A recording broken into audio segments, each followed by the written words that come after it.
আসসালামু আলাইকুম ভিউয়ার্স, জানিয়ে দেব আমাদের হাতে থাকা সর্বশেষ বাংলা আন্তর্জাতিক সংবাদ শিরোনাম। ইসরায়েল যুদ্ধে নামলে আমিরাত হবে প্রথম টার্গেট, ইরাকি মিলিশিয়ার হুমকি। এদিকে ইরানি গুপ্তচর নাসরুল্লাহ সন্ধান দিয়েছিল ইসরায়েলকে, যার ফলে ইসরায়েল নাসরুল্লাহকে হত্যা করতে সক্ষম হয়েছে। অন্যদিকে ফিলিস্তিন রাষ্ট্র প্রতিষ্ঠায় জাতিসংঘের অধীনে সেনা পাঠাতে প্রস্তুত ইতালি, বললেন ইটালির পররাষ্ট্রমন্ত্রী। নেপালে ভয়াবহ বন্যা, ভূমিধসে নিহত বেড়ে 170 জন। সর্বশেষ জানিয়ে দেব, মোদিকে গদিচ্যুত না করা পর্যন্ত আমি থামবো না, আমি মরবো না, বললেন কাশ্মীরের খাগড়ে। এতক্ষণ শুনছিলেন সংবাদ শিরোনাম, এবার বিস্তারিত। তার আগে কে কোন জেলা থেকে আমাদের ভিডিওটি দেখছেন জানিয়ে দেবেন কমেন্টে, এবং ভিডিওটি যদি ভালো লেগে থাকে অবশ্যই একটি লাইক করবেন এবং সাবস্ক্রাইব করে আমাদের সাথেই থাকবেন। ইসরায়েল যুদ্ধে নামলে আমিরাত হবে প্রথম টার্গেট, ইরাকি মিলিশিয়ার হুমকি।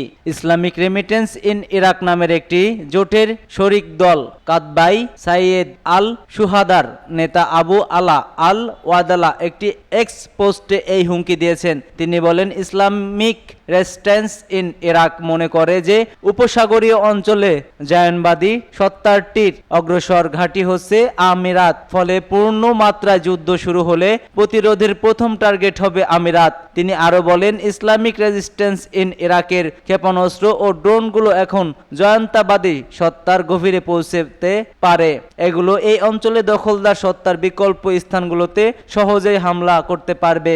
ইরাকের শিয়া মিলিশিয়ার এখন পর্যন্ত ইসরায়েলের বিরুদ্ধে হামলা সীমিত রাখলেও অনেক সংগঠন ইসরায়েলি সামরিক বাহিনীর বিরুদ্ধে সংঘর্ষ চালাতে লেবানন বা সীমান্ত এলাকায় যেতে আগ্রহী প্রকাশ করেছে।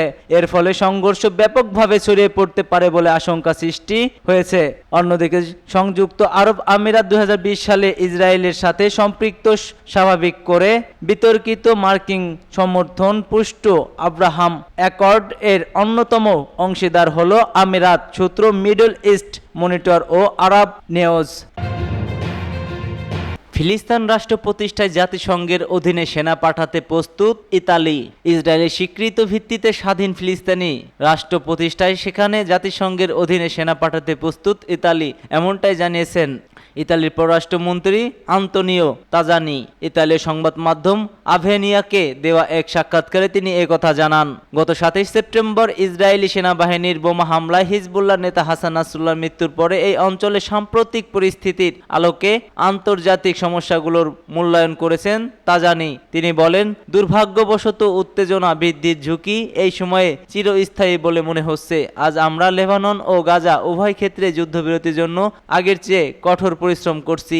ইতালি পররাষ্ট্রমন্ত্রী তাজানি জোর দিয়ে বলেন, তিনি তেল আবিব, বৈরুত ও তেহরানের দ্রুত দূতাবাসগুলোর সঙ্গে ক্রমাগত যোগাযোগ করছেন। তিনি বলছেন, আমরা জরুরি পরিস্থিতি পর্যবেক্ষণ করছি এবং আমাদের নাগরিকদের সরিয়ে নেওয়ার প্রস্তুতি নিচ্ছি। তিনি আরো বলেন, আমরা সবাইকে যত তাড়াতাড়ি সম্ভবত সরে যাওয়ার আহ্বান জানিয়েছি। আমরা উত্তেজনা কমাতে আমাদের কূটনৈতিক প্রচেষ্টা চালিয়ে যাচ্ছি। পরিস্থিতি এখনো নাজুক। জাতিসংঘে ইসরায়েলি প্রধানমন্ত্রী বেনিয়ামিন নেতানিয়াহুর বক্তব্যের সময় অধিকাংশ কূটনৈতিক ওয়াক আউট প্রসঙ্গ জানতে চাওয়া হলে তাজানি বলেন, ইসরায়েলের আত্মরক্ষা করার অধিকার আছে এবং এই সংকটের সূচনা হয়েছিল 7 অক্টোবর হামলার মাধ্যমে। যাই হোক, এরপর হাজারো বেসামরিক লোকের প্রাণহানির কারণে উদ্বেগজনক প্রতিক্রিয়া শুরু হয়েছিল। তাজানি উল্লেখ করেন, গাজা ও পশ্চিম তীরে বিভিন্ন প্রশাসন রয়েছে যা নির্দেশ করে যে ফিলিস্তিন কোনো একক সরকার নেই। তিনি আরো বলেন, আমাদের লক্ষ্য হলো এই একীকরণ সহজতর করা, সম্ভবত সীমিত সময়ের জন্য।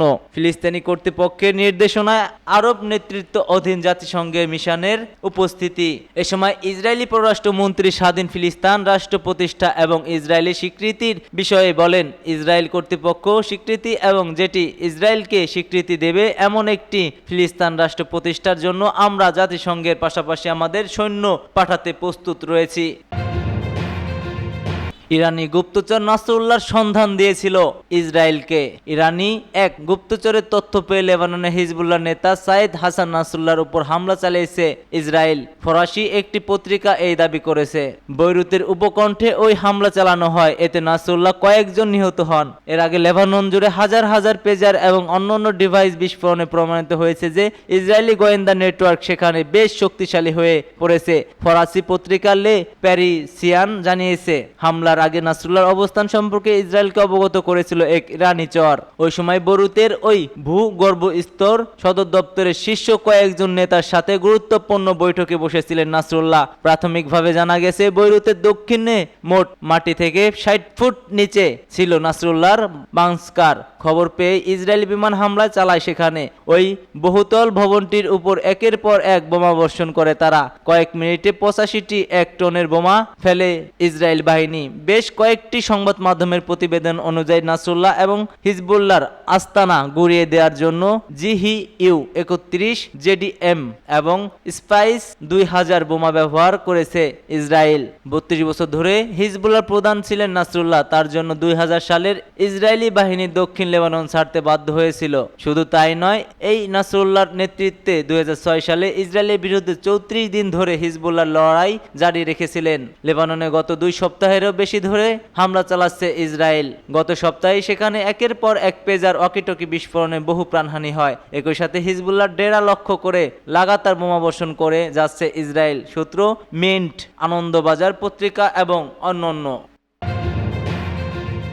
মোদিকে গদিচ্যুত না করা পর্যন্ত আমি মরব না, বলল খারগে। জনসভায় ভাষণের মধ্যে অসুস্থ হয়ে পড়লেন কংগ্রেস সভাপতি মল্লিকার্জুন খারগে।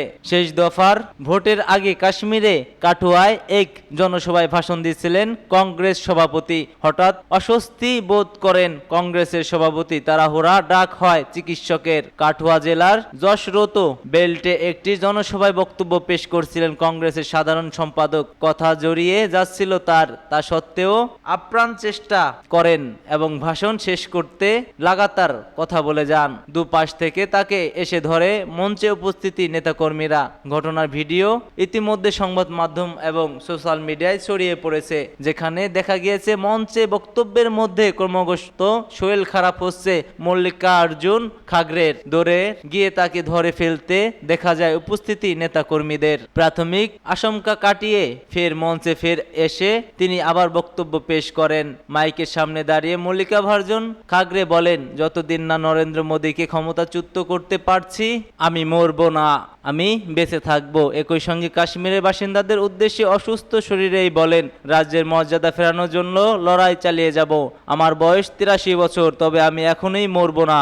বাবার স্বাস্থ্যের আপডেট জানিয়ে এক্স হ্যান্ডেলে কর্ণাটকের মন্ত্রী প্রিয়াঙ্কা খারগে বলেন, বর্তমানে বাবা স্থিতিশীল। চিকিৎসকদের দল তাকে পরীক্ষা করছেন। সবার উদ্যোগে দেখা আমি কৃতজ্ঞ। তার মনের জোর এবং মানুষের শুভকামনায় ফের সুস্থ হয়ে উঠেছেন তিনি। হিন্দুস্তান টাইমস এই খবর জানিয়েছে। নেপালে ভয়াবহ বন্যা, ভূমিধসে নিহত বেড়ে 170 জন।